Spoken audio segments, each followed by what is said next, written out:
এবার তুমি ক্ষমা করে চলনি। ক্ষমা করবো মামা। মাগো, যেদিন আমি আমার স্বামীকে ফিরে পাবো, হ্যালো, যেদিন আমি আমার স্বামীকে ফিরে পাবো সেই দিন করিব আমি আপনার উদ্ধার।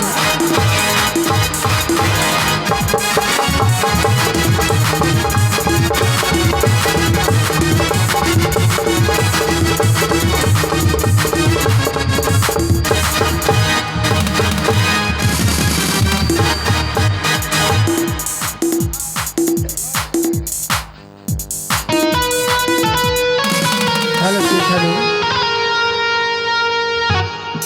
তাহলে আজকে দিন আমাদের মামা শ্বশুর, আগামীকাল আমাদের শেষ রজনী বিদায় রজনীকা। তাহলে আগামীকাল আমরা এখন সকাল সন্ধ্যা 5টা রাতে গান লাগাবো। কারণ আগামী আমাদেরকে কাল শেষ করে গেছিল হবে। তাহলে